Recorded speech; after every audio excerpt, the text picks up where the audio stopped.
آج کی ویڈیو میں ہم بات کریں گے میاں بیوی کا ساتھ میں سونا کیسا ہے۔ کیا ایک ہی گھر میں رہتے ہوئے بیوی الگ اور شوہر الگ سو سکتا ہے یا نہیں، یا دونوں کو ایک ساتھ میں سونا ضروری ہوگا؟ اس کے بارے میں شرعی رہنمائی کیا ہے؟ یعنی ایک سوال یہ معلوم کیا گیا ہے کہ ایک ہی گھر میں رہتے ہوئے میاں بیوی علیحدہ کمروں میں سوئیں، بیوی اس بات پہ راضی نہ ہو مگر خاوند پھر بھی علیحدہ ہی سوتا ہے، روز روز اسی بات پر آپس میں دونوں میں جھگڑا رہتا ہے۔ بیوی کہتی ہے کہ میرے ساتھ سو، شوہر کہتا ہے کہ مجھے آرام کرنے دو الگ، تو کیا ایسی صورت میں بیوی کی بات ماننا ضروری ہوگا یا الگ سو سکتا ہے؟ شرعی رہنمائی کیا ہے اس بارے میں؟ تو اس کا جواب یہی ہے کہ عام طور سے میاں بیوی آپس میں ایک ساتھ ہی سوئیں۔ یہ بعض علماء نے اس کو سنت بھی قرار دیا ہے کہ آپس میں میاں بیوی ایک ساتھ میں سونا یہ ان کے لیے کیا ہے، سنت طریقہ ہے کہ وہ آپس میں ایک ساتھ میں ہی رہنا چاہیے، ایک ساتھ میں ہی سونا چاہیے، بغیر کسی عذر کے شوہر کو بیوی سے الگ نہیں سونا چاہیے۔ ایک ہی گھر میں رہتے ہوئے شوہر اور بیوی ایک ساتھ میں آرام کریں، ایک ساتھ میں سو جائیں۔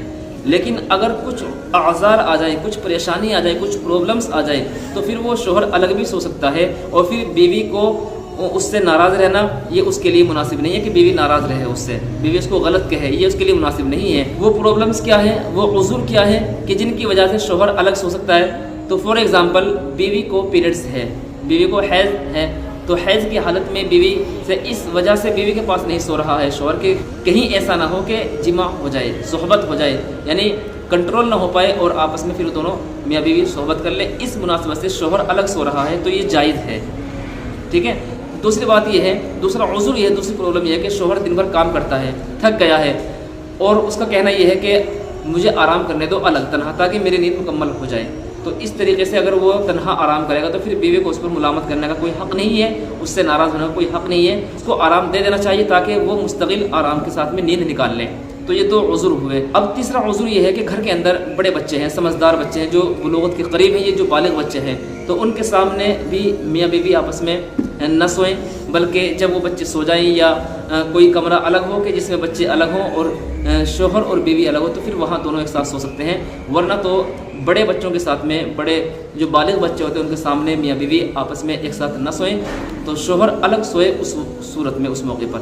تو یہ بھی ایک عذر شمار کیا جاتا ہے، یہ بھی ایک پرابلم شمار کی جاتی ہے کہ آپس میں کہیں اس کا اثر بچوں پر نہ پڑ جائے۔ تو خلاصہ کلام یہ ہے، یعنی بات کا نچوڑ یہ ہے کہ کوئی بھی ایسا عذر پیش آ جائے، کوئی بھی عذر ہو کہ جو واقعی عذر ہو، جو شرعی عذر ہو، تو اس عذر کی وجہ سے شوہر الگ سو سکتا ہے بیوی سے، تو بیوی کو ناراض ہونے کا کوئی حق نہیں ہے۔ لیکن بغیر کسی عذر کے شوہر اور بیوی ایک ساتھ نہ سوئیں، الگ الگ سوئیں، تو پھر یہ دونوں کے لیے مناسب نہیں ہے۔ اللہ کے نبی صلی اللہ علیہ وسلم نے فرمایا کہ سب سے زیادہ محبت کرنے والی عورتوں سے شادی کرو، اور سب سے زیادہ بچے جننے والی عورتوں کے ساتھ میں شادی کرو، نکاح کرو۔ تو جب یہ چیز ہمارے ذہن کے اندر رہے گی تو اس سے آپس کے اندر اتحاد رہے گا، اتفاق رہے گا اور محبت رہے گی، اور اللہ کے نبی صلی اللہ علیہ وسلم کی سنت پر بھی عمل ہوگا۔ اور یہ اللہ کے نبی صلی اللہ علیہ وسلم کی سنت بھی ہے کہ میاں بیوی آپس میں ہی سوئیں، بغیر کسی عذر کے شوہر الگ نہ سوئیں۔ تو یہ طریقہ ہے میاں بیوی کے آپس میں سونے کا۔ تو امید ہے بات آپ کی سمجھ میں آ گئی ہوگی۔ آپ کے بھی کوئی مسائل ہوں، کوشچنز ہوں، کمنٹ باکس میں لکھ دیں، انشاءاللہ ضرور اس کو بتایا جائے گا۔ السلام علیکم ورحمۃ اللہ وبرکاتہ۔